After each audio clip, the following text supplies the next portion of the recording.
What if I told you that you could modify hundreds of text objects in AutoCAD in just 30 seconds instead of spending hours doing it manually? Today, I'm going to show you a simple Lisp script that will literally save you hours of tedious work every single week. You ever finished a drawing, then suddenly your boss says, "Hey, can you add revision 1 at the end of all these text labels?" And you're like, "All 500 of them?" Manually editing each text object is not only soul-crushing, it's also a huge waste of time. Whether it's text or MTEXT, doing this one by one just doesn't scale. That's where this little Lisp script comes in. With just a few clicks, you can add any suffix you want to all your selected text objects in seconds. No fuss, no typos, no missed tags. This script works on plain text and MTEXT.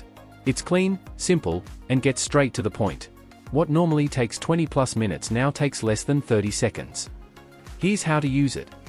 Open AutoCAD. Type upload command in the command box and press enter. Select the downloaded LISP file.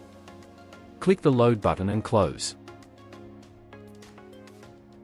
Then type AddSuffix to text in the command bar and click to select.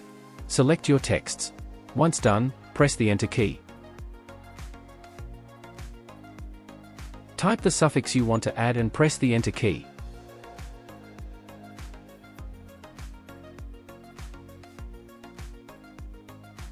And boom, it's done. If you're tired of repetitive editing and want to get back to actual design work, download this script from the link below. While you're at it, check out our other Lisp tools, because your time matters. Let me know if you have a question about the script by writing in the comment section. Thanks for watching.